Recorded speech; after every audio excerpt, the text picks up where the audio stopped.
Eh. Okay. Okay, ladies and gentlemen, thank you very much. We are here on a matter grave for our side, the Western region. This is the sale or the purported lease of 30 years to one Rai. The man, the president said that either aende mbinguni, aende kwao, ama aweke chela. I don't know when he got sanitized.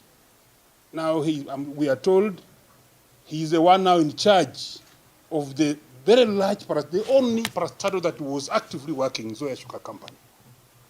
Ladies and gentlemen, we believe that there are games behind this which are not good for our people, Western region. This matter of the lease was a court matter. The court matter, it has orders here as we talk. These court orders bar the Ministry of Agriculture, Livestock and Development. It also bars the Office of the Attorney General, the state law office, to continue with the lease, and it was given out, orders given out on 23rd of April, 2025. It states clearly that the matter was coming for 12th of May, 2025. Now the PS, in his own kind of thinking, he goes further to write a letter now here. The PS writes a letter here directing. Now the letter is written on 8th of May. When the matter is coming on 12th, which is a Monday, he writes on a Thursday, instructs all the MDs to call for a meeting on 9th now, Friday, so that on Saturday they hand over the factory in Nzoia to one called Rai, the man in charge of West Kenya. We are now getting to know why they were rushing, because the matter was coming on Monday, setting a day for judgment. This is why we are saying, as people of this region, we are not going to allow Rai step and work in Nzoia against the orders. Number two, we are asking if there is a disconnect between the Attorney General and the government, because the Attorney General was served with this court order. She has not advised, or he has not advised properly, the ministry, which is government. The ministry goes on to lease, because the order bars any further contract, issues with the leasing. Now it's leased, they have the court order. Now what will the court order do?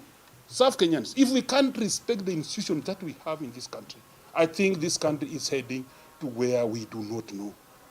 People of Western have said no to Rai, because Rai is the one running Pan Paper. And the moment Rai took Pan Paper in 2016, there were promises that actually they will pay workers, the government will pay workers, up to, as I talk today and address this media, the staff of Pan Paper have not been paid from 2016. Now they are telling us that the staff of Nzoia, who have worked with Nzoia up to today, up to the day of takeover and handover, they will be vetted again, they will be reviewed, and then they are given 1 year to be in the farm, and then they will be left out. We have farmers who have money owed by Nzoia Sugar Company. The company owes them money. They are saying that it will be government which will pay, not Rai. Now, when you sell a factory or lease and change the name from Nzoia to maybe Rai Sugar Mills, or whichever the name that will come, after handover, the name is changing. Farmers will sue who? Nzoia will not be existing. And then the new farmers in Bungoma have got no contract with them. They will not sue the new farm. They will not see the desolate in Nzoia then. We are asking a question. My farmers in Kabuchai, Chwele, Misihu, where? They don't know the doors of the ministry here, that they come to be asking their money from here. And they will not be allowed to enter Nzoia, because it will not be Nzoia by that time. I'm asking myself simple questions. If this is how we are dealing with people. And then also, we are asking ourselves, where is the tender document? Where is some kind of central, where is the tender document that they used? There is no transparency in this matter. How many farms had to bid for this. Those are a few things I'm concerned with. We are here with leaders. When you see seated here, all are leaders from the region. When you see my Excellency Onkio Mtata, when you see the Sifuna Edwin, when you see Ototi, and when you see my good friend Tindimwal, you can see that Western is concerned about the loss of this thing scrupulously. My farmers are thrown, they don't know where to go and ask for this money from. So, and also, where is the full list of farmers that in Nzoia had this kind of farmers? Peter Wanyonyi has 76,000, Wafula had 10,000, all this is their total list. They require this money and they will be paid on this date. When they did that, on 8th, 9th, there was a meeting of the MDs. And then the minister, Mutai Kagwe, releases a press statement. In this press statement, he states how he is going to pay the staff of Nzoia up to 2020, up to 2026. And then there's nowhere in this statement it's written how he will pay farmers.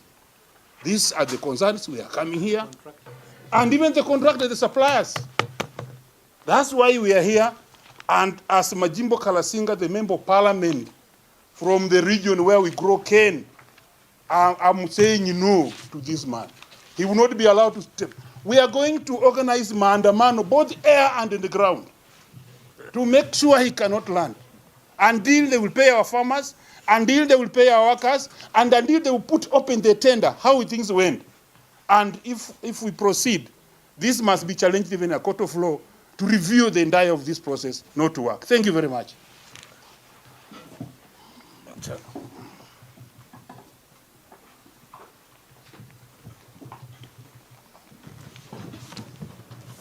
Thank you very much. As you are well aware, I come from Vihiga County, the senator of Vihiga County, and in Vihiga we don't grow sugar. But I have come here in solidarity with the leaders of the other counties in the region, Busia County, Bungoma County, and the Kakamega County that grow sugar. And I want to say that what we are witnessing now is what we call a hostile takeover of Nzoia Sugar Company. This time facilitated by Kenya government. And we are concerned as leaders in the region because this is a further scheme to enhance economic disorganization of our region. Because, you know, our region has heavily dependent on sugarcane, and we have seen the mess that we have been subjected to as a region. This one is going to further economically alienate our people. And I want to say, I want to join my colleagues who are saying that this process was not transparent, this process was opaque, this process is corruption in the making. We cannot allow Nzoia Sugar Company that farmers contributed to its existence through providing land, acres and acres of land, to be taken away very easily. We have been in this process before. You remember, pan paper was taken in the same manner. Pan paper that cost 20 billion shillings was sold for a mere 900 million shillings on the pretext that it was going to be revived. Right now, when you go to pan paper, nothing is happening. The former employees who used to work for pan paper are living in abject poverty. Now, they want to do the same thing to Nzoia Sugar Company. We cannot allow this to happen. We cannot allow this to happen. The principle of public participation was not applied. Farmers were not consulted. The leaders were not consulted. The employees of Nzoia Sugar Company were not consulted. So who was consulted? So we are asking the President, William Ruto, that if indeed you are behind this, then it has gone against your own promise to the people of Western that you will revive the sugar mills in 6 months. Instead of reviving, you are killing the industry. Mumias has been working for some time through this Rice brother investor. But now, why change something that is working? We are now pitting a brother to a brother in Mumias Sugar Company. Just because of self-interest. We want to say that the Luya community must be respected. When you want to make a decision about our people, about economic institution in our region, we deserve to be consulted. Our people deserve to be consulted. You cannot just come overnight and say that you want to take over a mill, a public mill, and hand it to an investor who is known to be corrupt. They say once bitten, twice shy. We have been beaten badly in pan paper, and we cannot allow Nzoia to go the same direction. We cannot allow Mumias to go the same direction. So we are here to join the people of Bungoma and to tell them that we support you. Where is the evaluation report? Because before you sell a company or before you sell a factory, you have to do evaluation report. What does the evaluation report talk about? The cost of land.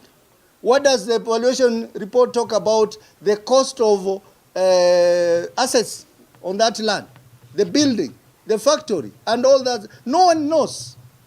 Only a few people know and right. So, Mr. President, we are telling you where you are, that the people of the region are not happy with the way you are conducting your affairs in the sugar industry, particularly Nzoia Sugar Company. Yeah.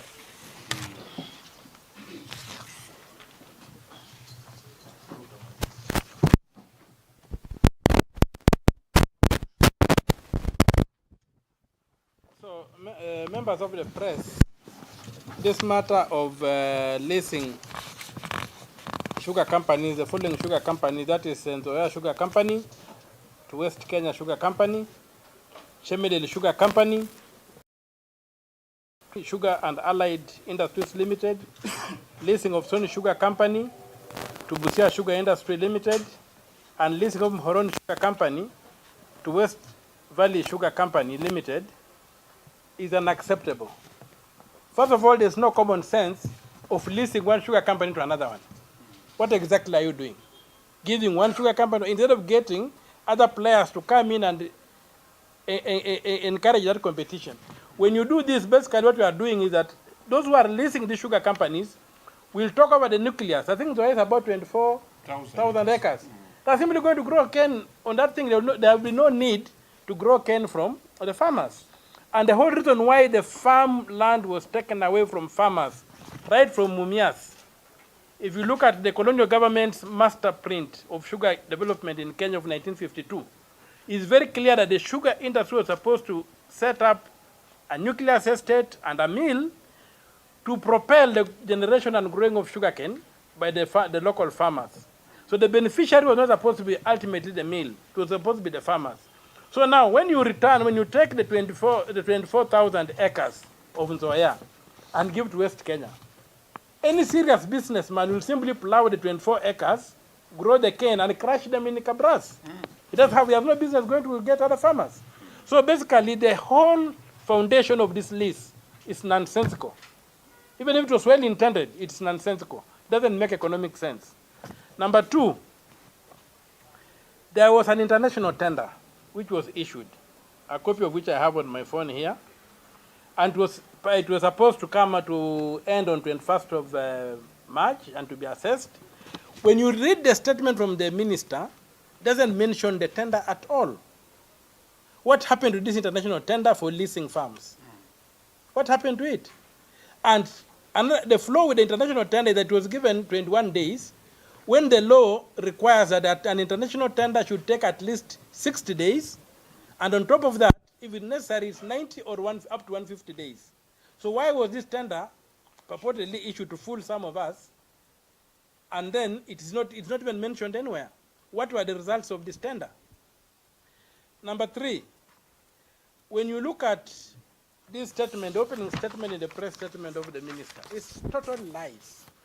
It reads, the Ministry of Agriculture and Livestock Development has entered into an agreement with sugarcane farmers and sugar factory workers unions to pay cane delivery and salary arrears owed to both farmers and workers. Where is that contract? Where are these contracts? We represent these people. Everybody was ambushed. They know nothing about this. So when a minister is telling a lie, what are we dealing with? Is this a government? So further to that, they are not mentioning contractors, people who do cane. Personally, I'm a declared I'm a contractor in Nzoia, and I went out of my way. I applied for them on debt because the company was not paying. I transported cane for them. My tractors transport cane. I'm owed about 15 million shillings. Now you are shutting out this company without telling me where is the. I'm not even aware. I just saw drivers calling me saying that the company has changed hands. So if I'm so entrenched in the company, the last board requested me to continue supplying, and many other people, to provide services to keep the company afloat. They would pay us later. Then you just get ambushed today that this company has been given to Rai and is going to be called Rai sugar mills. It's not acceptable. So there was the question that the people were involved is not true. Because if there were anybody to be involved, I ought to have been involved. I was just ambushed. And finally, some of these mills are mills that simply import sugar. And I'm trying to begin to see a bigger picture. Earlier on, there was a law that the sugar bill that passed in Parliament. It was said that only mills will be allowed to import sugar. Now, the mills have been given to some people who are known to be not very good characters to run. So now, some of these mills might not even crush sugar. They might just have tokenism, but the main business will be to dump Brazilian sugar in the economy, which has been the reason why sugar in Western Kenya has never taken off. But sugar is a very lucrative area because I transport sugar cane. And if you can get a lorry to go about 100 kilometers, 150 kilometers from Kakamega to Miwani to Chemelil, that's what my lorries do. They pick cane, they bring to the companies, they crush, and they sell and they make a profit. It means the sugar industry is extremely profitable. But when you look at the farmers, they are just paid a pittance, just something to keep them afloat. They don't benefit from it. What we require is a complete overhaul of the sugar industry, and the model that the colonial government had designed for Mumias, which was adopted by the Kenyatta administration, whereby ownership of the estate is public, management is private. When Mumias was at the peak, the managers, Bukatet, were private, but the ownership was the government of Kenya. Mumias began going into problems when they said they're privatizing. And remember, in the world there are two barons.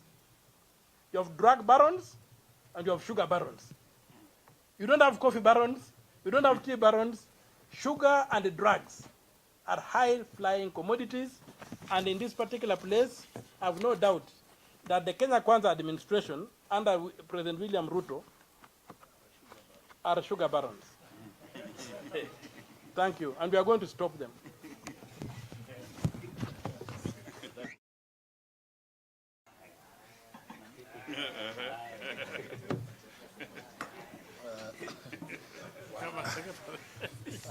Asante sana. Thank you so much. I want to join my colleagues from Western Kenya. I am the senator of Nairobi. We don't grow any cane here. But those of you who know me know that I have to disclose my interest in this matter.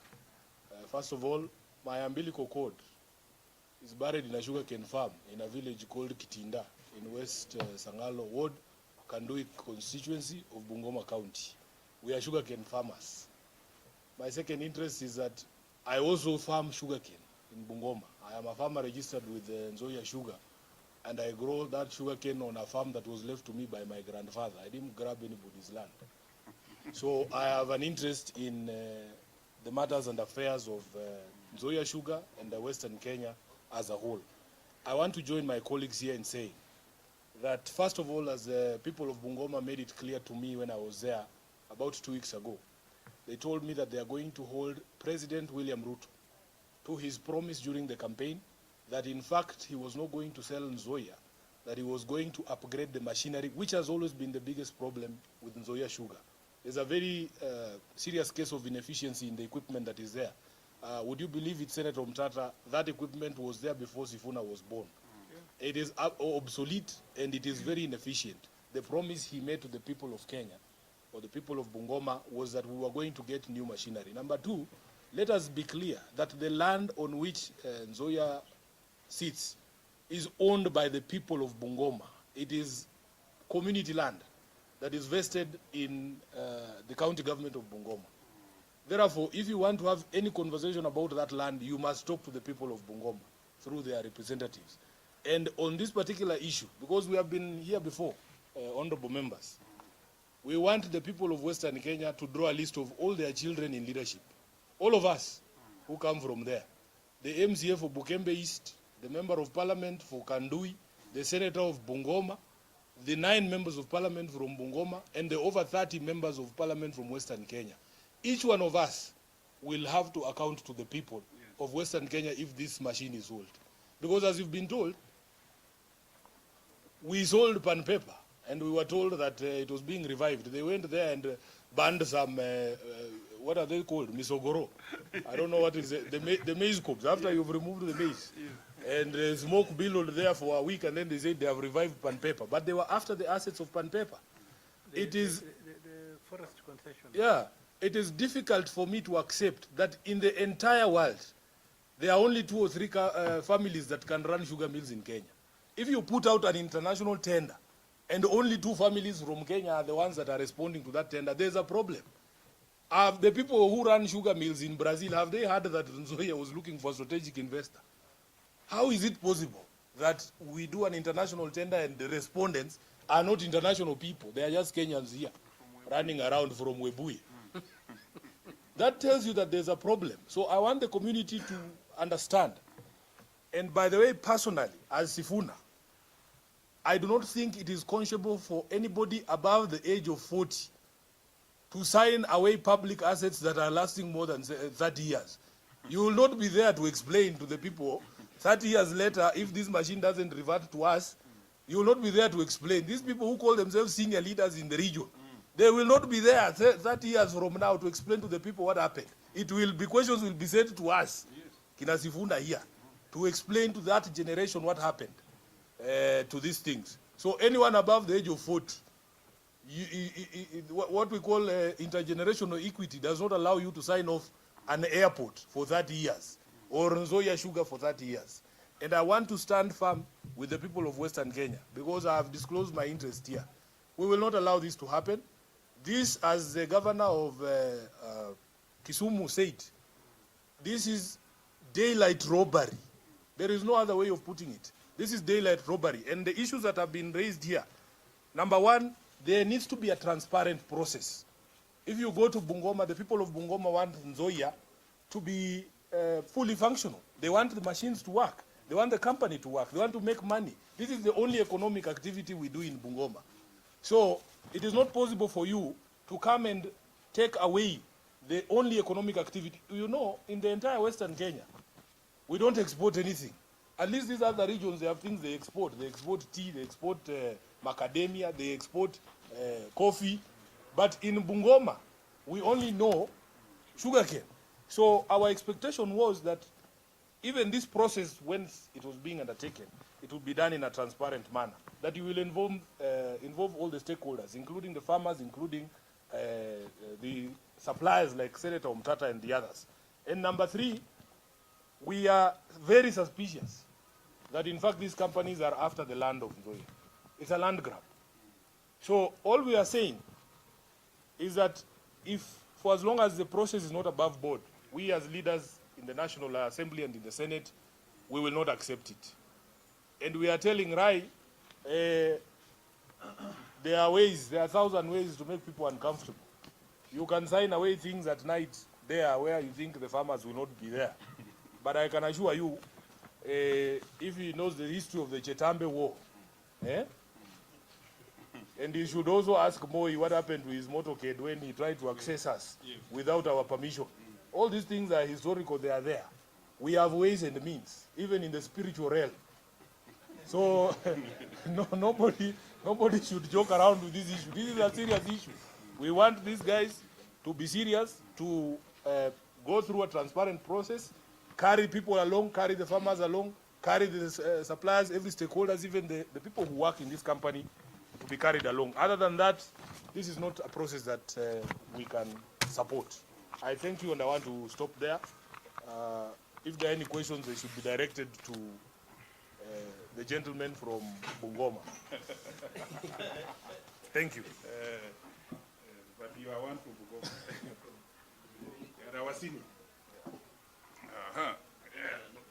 I think there are no questions. I think you have no questions.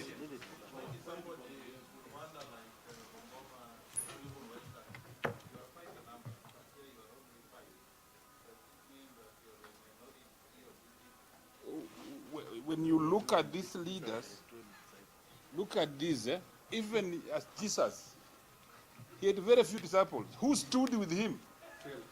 Yes. 11. In fact, 11, one is the one who said, this is the one. So, we are here because we were voted. I was voted in a constituency called Kapchai, and I believe in those who voted for me. Some other friends also voted from other areas. They carried their cross. And you know, we shall stand in the court of the public. And these people you are seeing here, these are leaders who are standing with the people of Western. You can see for yourself. Those who are not here should rush very fast to come here. Should rush and come to say this in the same way.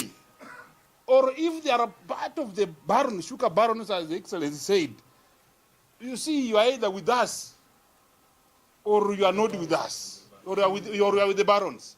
You are either with us or you are our enemy. This is what we have for this. And as we have just put it very clear, leaders have said, I was with the President, William Samoei Ruto, Honorable Sifuna, when we were having the economic forum that was to be held in Bungoma. In fact, we planned for the economic forum to be done on Nzoia sugar. We were denied the place because you know when, during that time, he was the deputy president and he wasn't allowed in the factory. We held it in Amtala Stadium in Kimilili. And we have the document with me that we are not going, after we win, 100 days, we are going to bring a new machine, not lease it. The issue of leasing has come after elections. My friend, we want to stop these political turncoats. We cannot always be telling people this route. Now we are starting to learn some leaders. If they tell you that come and meet me there, if you want to meet them, you go there. Maybe that is the way we don't want to go that direction. I don't regret anything. I'm not apologizing to anybody.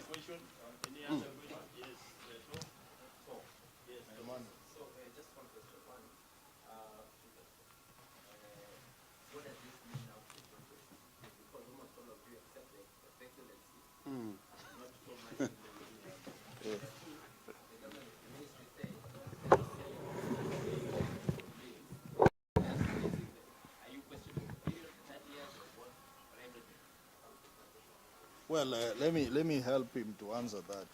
I think let's not bring broad-based issues here. This is a matter that affects our people, and we've been elected to represent our people. So it is not about which political party you support. You can see Honorable Mutata is a party leader. I am a deputy party leader, SG of ODM. He's from Fort Kenya.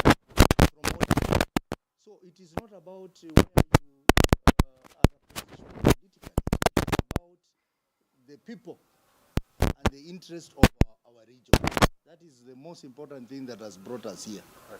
Right. The second question? No, about the same, Your Excellency, my friend. About the same, we want also to see this. Broad-based government did not come to frustrate our people. I've listened to Senator Sifuna, the Secretary of ODM. He gave out the 10 points, what they signed for. Nzoia was not among the 10 points.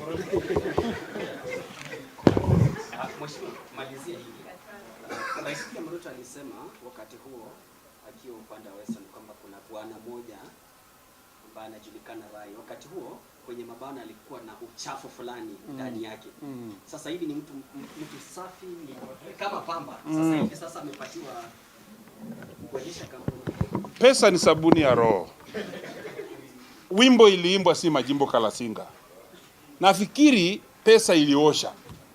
Because mzee rais alisema akiwa katika shamba la Nzoia ilikuwa inanyesha. Ilikuwa inanyesha. I was there.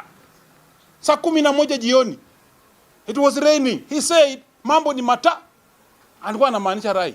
He said either uende chela, uende kwenu ama uende mbinguni.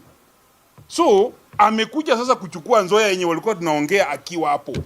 That's why we are saying that nobody is satisfied with this kind of lease. You said it's called a lease, not a sale. I want you to look at me very well. I am 57 years. At me 30, yeah? At me 30 years from 57. That is 87 years. Nitakuwa nafanya nini dunia? To me and my age is selling. To somebody who will be there, I don't know. You have also to reason this. You are giving a competitor. A competitor of Nzoia is Rai. He has been West Kenya competitor of Nzoia.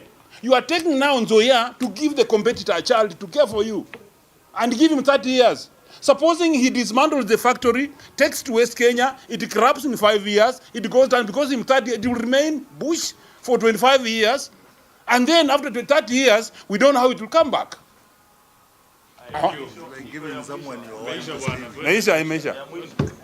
Imeisha bwana. Iko press statement hapa tutawapatia. And then you can have it. You can have this one is a speech of Mutahi Kama. More Radio 88.2 FM. We are in charge.